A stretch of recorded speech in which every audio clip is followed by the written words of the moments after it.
북한판 아이스하키 낙하산 2030이 더 뿔났다는 거죠. 네. 그러니까 이 낙하산이라는 단어와 2030이라는 단어에 주목할 필요가 있을 것 같은데요. 왜 2030이 뿔이 났을까? 지금 현재 이 아이스하키 단일팀 구성에 대한 여론들을 쭉 보게 되니까 12일, 13일 각종 인터넷 사이트의 관련 기사에 댓글 단 네티즌들의 60% 가까이가 20대, 30대였다는 겁니다. 그러니까 기사의 내용들을 보게 됐을 경우는 문재인 대통령의 핵심 지지층이기도 한데 왜 이를 반대했을까? 여기에 대해서 말 그대로 이게 북한산 낙하산 특혜다라고 얘기를 하면서 본인들이 현장에서 겪고 있는 공공기관 취업에 대해서 낙하산 얘기라든지 불공정에 대한 것들을 같이 좀 공감한다라는 얘기가 나오고 있는 거고요. 네. 현재 이 대표팀 내에서도 여러 가지 기류들이 나오고 있는데 단일팀 얘기를 들을 때마다 굉장히 힘이 빠진다라는 겁니다. 빠진다. 예, 우리의 의견과 노력은 전혀 반영되지 않은 채 이런 결정이 내려져서 엄청나게 실망스럽다는 얘기가 나오고 있는 건데 결국 평창 동계올림픽이라고 하는 게 대한민국에서 굉장히 각고의 노력 끝에 따낸 성과물이고 여기에 대해서 우리 대한민국의 대표팀들이 열심히 노력하고 있는데 어느 날 갑자기 정치적인 결정으로 이 모든 것들이 흐트러뜨리는 게 아닌가라는 우려를 제기하고 있는 기사입니다. 네, 그런데 또 한겨레 신문은 정반대로 또 접근을 하고 있더라고요. 네, 아마 이제 그런 2030들의 분노를 충분히 이해할 만하지만 아무래도 이 아이스 하키 경기에 대한 어떤 그런 구체적인 지식이 없는 상황에서 일단은 우리 선수 2명이 빠지고 북한 선수 2명이 뛰게 될 가능성이 있다라고 하니까 굉장히 좀 분노한 그런 것으로 보이거든요. 근데 이제 사실은 이 아이스 하키 종목의 특성 덕분에 이제 이런 부분에서 잘 조화가 이루어지게 될 것이라 고 한겨레 신문이 지금 소개를 하고 있습니다. 자, 이게 뭐냐면은 원래 이제 그 아이스 하키 팀이 23명으로 이렇게 구성이 되어 있는데요. 사실 아이스 하키라는 경기 자체가 30분 정도가 뛰고 나면은 이 근육이 경직돼서 더 이상 뛰지 못하게 됩니다. 그래서 4명 정도의 필드 플레이를 하나로 묶어서 한 팀으로 구성을 하고 이 4개의 팀이 이렇게 각각 이제 들어가가지고 그러니까 굉장히 이제 짧은 시간 내에 계속해서 선수 교체가 이루어지는 그런 네. 팀인 거예요. 이제 그렇기 때문에 지금 현재 우리가 갖고 있는 그런 23명의 팀원들 중에 여기 북한 선수 6명을 더해서 총 29명이 이 팀을 결성하게 되고 그리고 사실 우리가 올림픽에서 3경기 정도를 치르게 되잖아요. 이 3경기 치르는 동안 이 필드 플레이어의 그러니까 일단 22명을 확정하기 때문에 여기에서는 지금 2명 빠지고 2명 들어가고 이런 식으로 손해를 볼 수 있지만 어쨌든 간에 남은 선수들에게도 똑같이 기회를 줘서 경기 중에 한 경기는 반드시 뛸 수 있도록 그렇게 배려를 하는 식으로 합리적 조정을 하고 있습니다. 일단 분단 독일의 경우에도 여러 번 이렇게 올림픽 독일 연합 선수단으로 해가지고 공동 연합팀이 꾸려진 바가 있고요. 그리고 특히 또 이렇게 남북 공동 연합팀을 꾸리는 어떤 그런 역사적인 의의를 또 생각을 하고 그리고 또 2월 14일 날 특히 이 비조 마지막에 일본이랑 경기를 붙거든요. 한일전 느낌이 나네요. 예, 그렇죠. 네. 아무래도 이 한일전을 앞두고 이 남북 공동 단일팀이 이렇게 일본에 대항하는 모습, 그런 모습을 봤을 때 이제 어떤 민족이 다 함께 느끼게 될 어떤 그런 감동, 이런 것들을 고려할 때 이 정도 수준에서는 충분히 한번 기획해 볼 만한 일이지 않을까 이렇게 생각합니다. 네, 말씀하신 대로 이렇게 논란이 되니까 우리 국가대표들은 그대로 다 출전을 하고 거기에 플러스 북한 대표단이 이제 추가되는 형태가 되고 감동은 또 우리 대한민국 감동이 맞고 뭐 이렇게 추진을 하겠다고 하는데 합의 과정 한번 지켜봐야 될 것 같습니다. 근데 저는 이제 평창올림픽에 북측이 참가를 해야만 그 기간 동안이라도 북한의 도발을 막을 수 있고 한반도가 평화로운 올림픽을 치를 수 있다는 점에서 저는 평창올림픽 참가에 대해서는 많은 국민들이 찬성할 거로 봅니다. 그런데 평창올림픽 참가로 일단은 평화올림픽이라는 우리의 큰 성과를 얻었다고 한다면 굳이 단일팀까지 무리해 살 필요 있는가 저는 그런 생각이 들어요. 그러니까 우리가 그동안 기억하는 지바 탁구 선수권 내에서 단일팀, 그다음에 청소년 축구팀의 단일팀은 그동안 보면 한 2년 정도의 협의를 계속 거쳤습니다. 그리고 훈련을 계속 오랫동안 했었고요. 팀워크를 맞췄었어요. 그러니까 실제로 전력도 상승하고 민족의 화해라는 부분도 서로 기여할 수 있는 그런 노력을 했지만 지금의 만약에 여자 아이스하키 단일팀 한다면 정말 한 달 사이에 만들어지는 거거든요. 네. 한 달도 아닌 거죠. 그런 기간에 만들어지는 것이 과연 그냥 평창올림픽에 북측이 참가하는 것으로 만족하면 되지 굳이 단일팀까지 만들 정도로 굳이 불필요한 논란과 불필요한 소모적 논쟁을 할 필요가 있느냐. 저는 그런 면에서 조금 좀 기술적으로 처리할 필요가 있다고 생각합니다. 보면은 제목이 재밌더라고요. 조선일보는 공부 못하는 우리 집 아이랑 수능 직전에 국영수 같이 공부하는 격이다라는 데 초점을 맞췄고 또 한겨레는 다 우리 남북 실력 차도 거의 없고 조직력도 비슷하다 이렇게 얘기를 하는데 어느 쪽이 맞는지 또 저희 그 단일팀이 구성되는 과정들을 보면서 지켜봐야 될 것 같습니다. 네, 지금 남북 고위급 회담 소식을 계속 전해드리고 있는데 저희가 오늘부터 단독으로 전해드리는 소식들, 신문의 단독 기사들의 뒷얘기를 기자들의 목소리를 통해서 직접적으로 들려드리겠습니다. 앞서 저희가 얘기했지만은 네, 오늘 남북 실무회담에는 바로 북한의 여러 사람들이 내려오는데 특히나 지금 윤범주 지휘자라는 사람이 어제 사실 내려오려다고 하다가 바뀌었습니다. 안정호 감독으로 바뀌었는데요. 관련해서 단독으로 취재한 탈북자 출신 기자죠. 동아일보 주성아 기자와 제가 방송 직전에 좀 통화를 해봤거든요. 주성아 기자가 취재 뒷얘기, 단독 비하인드 스토리를 들려줬습니다. 잠시 들어보시죠. 안정호 감독은 그 모란봉 악단의 지금 핵심 그 작곡가라고 볼 수 있는데 북한에서 한마디로 제일 잘 나가는 그 작곡가입니다. 먼저 그 보내려고 했던 윤범주 지휘자는 그 은하수 관현악단 지휘자인데 이 북한에서 봤을 때 음악은 클래식 연주 같은 것은 그 한국하고 비교가 안 된다고 판단한 겁니다. 그래서 관현악단 보내는 방침을 취소하고 전작단 가지고 승부하자. 한마디로 말해서 모란봉악단이 다 해먹겠다 이런 뜻이고요. 2013년 8월에 그 화제가 됐었죠. 네. 그 은하수 관현악단 예술단원들을 다 처형했고 심지어 단장인 그때 문경진 단장까지 다 그 총살을 했습니다.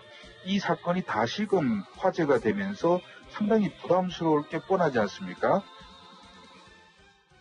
반면에 그 적공국에 10년 있었다는 것은 대남 심리전 확실한 전문가다 이렇게 볼 수 있거든요. 과거에는 주 업무가 그 대남 방송을 통해서 그 한국의 최신 가요 중에 한국 장병들에게 인기가 있는 노래가 뭔가 요걸 딱 골라내가지고 요걸 개사해서 적공국 악단에서 똑같이 만들어가지고 대남방송으로 보냅니다. 요거를 지휘했던 사람이 바로 윤범주 지휘자니까 윤범주 지휘자는 한국의 가요 트렌드 그리고 어떤 노래를 우리가 정하면 한국 사람들이 좋아할지 그리고 어떻게 하면 심리전을 먹힐지 이런 것들에 대해서는 아주 전문가다 이렇게 볼 수 있습니다. 네, 남북 실무회담을 앞두고 이제 주성아 기자의 조목조목 분석을 네. 들으셨는데 보면은 결국은 은하수 악단을 이끌던 지휘자에서 감독으로 모란봉 악단 작곡가로 그렇죠. 바뀐 것은 은하수 악단이 갑자기 또 화제가 될까봐 두려워했던 점. 그것도 있을 것 같고요. 아까 네. 제가 말씀드린 것처럼 은하수 관현악단 어떤 총살 처형설이 있었기 때문에 그리고 지금 은하수 관현악단이 거의 북한 매체에서 사라졌습니다. 네. 그렇기 때문에 은하수 관현악단의 이름으로 나오기보다는 오히려 우리 남쪽에게도 친숙하고 북측도 훨씬 더 상대적으로 경쟁력이 있다고 자신감이 있는 모란봉 전자악단 중심으로 예술단을 좀 꾸려보겠다는 의도로 지금 주성아 기자가 평가를 하고 있는 것 같고요. 아까 말씀드린 것처럼 윤범주라고 하는 본래 은하수 관현악단 지휘자를 차석 대표로 명단을 내려보냈다가 네. 하루 만에 이걸 바꿔가지고 안정호 예술감독, 무대감독으로 바꾼 것은 이 안정호 감독은 아까 우리 박 차장 말씀하신 것처럼 모란봉 악단의 창작실 부실장입니다. 북한의 굉장히 유명한 작곡가예요. 그리고 실제로 그런 모란봉 악단의 창작실을 책임지고 있는 부실장이 예술감독으로 내려와서 오늘 예술회담, 실무회담을 대표로 내려왔다는 것은 남과 북이 같이 할 수 있는 내용의 공연도 찾아보는 것도 있고 또 하나는 북측 예술단을 데리고 왔을 때 철저하게 선전의 입장에서 그리고 북측이 가장 자신 있는 분야에서 자기들 공연 단원을 이끌고 와서 공연하겠다 이런 의도를 보인 것 같아서 아마도 오늘 회담 결과를 보면은 실제로 북한이 생각하는 예술단의 어떤 공연의 방식과 내용들 이런 것들에 대해서 감을 잡을 수 있을 것 같습니다. 네. 그럼 아까 말씀하신 거하고 조금 상충되잖아요. 약간 선전이 될 것 같다는 거 아닌가요? 그 주성아 기자의 편을 들여다보니 상충되는데 좀 얘기를 해봐야 될 것 같아요. 저는 제가 네. 볼 때 제가 좀 맞다고 생각합니다. 그러니까 북한이 잘하는 것만 내려보내겠다는 거죠. 관현악단은 좀 실력이 딸리니까 뭐 그런 거고 네. 모란봉 악단 중심으로 가겠다. 모란봉 악단 판으로 가지는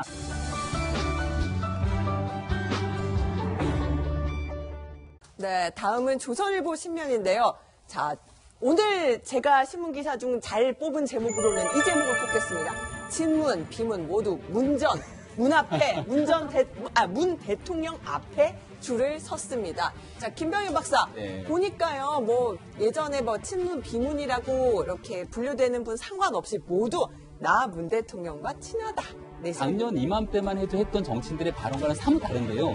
이 반문정서라고 하는 게 어디 가는지 도저히 찾아볼 수가 없고 네. 친문 패권주의라고 하는 얘기도 찾아볼 수가 없죠. 한 분씩 얘기를 좀 드리면 네. 박원순 서울시장이 사실 작년 이맘때 대권 불출마 선언하면서 하기 전에 문재인 대통령의 쓴소리 아끼지 않았잖아요.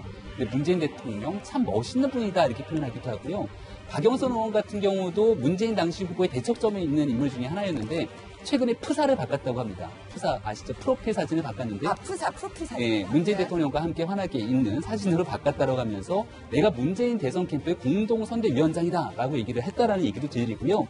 우상호 의원 같은 경우는 최근에 문재인 대통령과 1987 함께 관람하면서 네. 그런 얘기를 하기도 하고 그 재밌는 거는 전현희 의원도 서울시장 출마 얘기가 나오고 있는데 전현희 의원 같은 경우는 과거 문재인 대통령이 있었던 법무법인 부산에서 사법연수원 시절에 시보를 했던 경험까지 얘기를 하는 겁니다. 네. 그러니까 옛날에 그 옛날 이야기까지 끄집어내서 내가 문재인 대통령과 이렇게 가까우라고 얘기를 하고요. 네. 또 일각에서는 이제 전해철로는 경기도지사에 출마하겠다고 얘기를 하게 되면서 사람들이 물어보게 되는데 굳이 문재인 대통령이 반질하지는 않았다라고 얘기를 하고 있는 상황이거든요. 그러니까 과거에 문재인 대통령과 인연이 있었던 사람이건 인연이 별로 좀 없었던 사람이건 간에 지금 이번에 지방선거에서는 문재인 대통령과 손을 함께 잡고 치른 선거가 제일 중요하고요. 여기서 한 가지 얘기 드리고 싶은 건 한때 지방선거에서 네. 박근혜 전 대통령과 사진 하나만 걸어놓으면 당선된다 그래서 박 전 대통령과의 사진을 조합해서 걸어놓은 사람까지 있을 정도로 확연하게 선거가 치러졌는데 정말 정치는 알다가도 모르는 것처럼 이번 선거는 문재인 대통령과 함께 치는 선거가 맞는 것 같습니다. 그러게요. 일단은요, 박원순 시장은 뭐 정봉주 전 의원도 조금 박 시장 안 될 것 같은데라는 얘기를 했지만 박 시장이 이런 얘기까지 하더라고요. 지난해 8월에는 문재인 후보에 대해서 청산 대상이다 이런 표현까지 했었는데 형님은 형님이고 늘 신중하고 차분하다 이런 얘기하면서 정말 여기 나와 멋있는 있죠. 분이다라고 지금 박 시장이 문 대통령 또 띄우기에 나섰습니다. 쭉 보면은 박영선 의원은 난 문재인 대선 캠프 공동선대위원장, 민병두 의원은 뭐 문민 시대 또 이렇게 문자도 근데 문민 만들었어요. 시대는 옛날 저 YS 생각나게 하는 말이긴 한데. 네. 그다음에 이제 경기지사로 나가겠다고 선언을 한 전해철 의원 같은 경우에 대통령이 반대했다면 출마하겠나. 대통령이 출마하라고 했다는 거를 우회적으로 얘기를 하는 거고 이재명 시장은 나도 친문 뭐 이런 식으로 쭉 되는데 오늘 이제 정치권 얘기 계속 나오는데 당연한 거거든요. 잘 나가는 사람에 줄 서서 거기에 이제 사진도 걸고 막 이래야 돼요. 그래서 기억나실지 모르겠어요. 옛날에 그 노무현 정부 때 탄핵이 된 다음에 탄핵 역풍이 부니까 당시 한나라당 사람들은 어디든지 간에 파란색 색깔을 아무것도 달지 않았어요. 다 노란색으로 자기를 이렇게 이름을 달고 이래서 이게 도대체 당이 어느 당이냐 모를 정도로 당 색깔을 완전히 다 지우고 선거를 치른 적이 있고 그 다음에 지금 논란이 되고 있는 이명박 대통령이나 박근혜 전 대통령이나 봤을 때 뭐 친박이 아니더라도 선거 때가 되면 어떤 식으로 옆에 살짝 붙어요. 그러면 사진을 찰칵 찍으면 그거를 갖고 커다랗게 아주 크게 자기 사무실에 엄청나게 걸개 그림을 네. 걸죠. 이게 정치권의 속성이거든요. 이번도 마찬가지예요. 문재인 대통령이 지금 지지율이 70%를 계속 유지하고 있으니까 이번 선거도 문재인 대통령 마케팅을 하면 당연히 승산이 있다 생각이 드는 거고 여기에서 주의 깊게 이제 시청자들께서 보셔야 돼요. 많은 사람들이 이렇게 팔잖아요. 문 대통령을 파는데 이 중에 혹시 문 대통령이 나는 이 사람은 아니야라고 하는 사람은 정말 아니고 나머지는 다 대충 인정해 준다고 보시면 돼요. 여기에 또 아니야 하실 분은 없어요. 보면 문 그렇죠. 대통령이. 그럴 수 있죠. 일단은 네. 대통령 입장에서는 누구 편을 들기 그러니까 정말 아닌 경우에는 선을 그어요. 어떤 우회적으로 아니다라고 선을 긋는데 그렇지 않으면 알아서 너희들이 내 이름을 갖고서는 마케팅을 해라. 이렇게 인도스를 했다고 보시면 될 것 같습니다. 그러니까 이재명 시장 같은 경우도 대선 후보 경선 때는 문 대통령과 각을 세웠지만 전해철 의원만 친문입니까? 나도 친문입니다.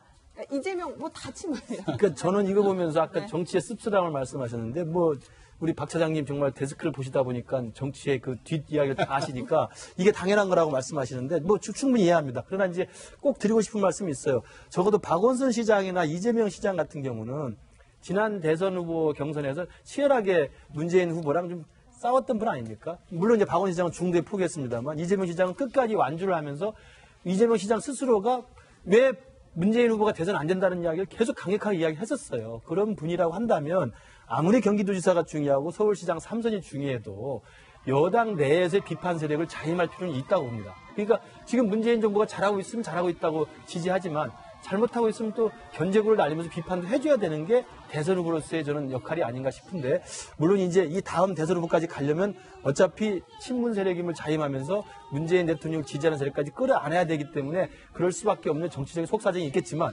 적어도 정치 지도자로서 대선 후보까지 나갔던 분이라면 비판도 하면서 지지를 같이 하는 그런 모습을 보여주는 게 좀 낫지 않을까 개인적인 생각을 해봤습니다. 김근식 교수님 이게 다 기록에 남으니까 혹시 정치에 가시면 저희가 지켜보도록 예. 하겠습니다. 그래서 잘 안 되는 것 같아요.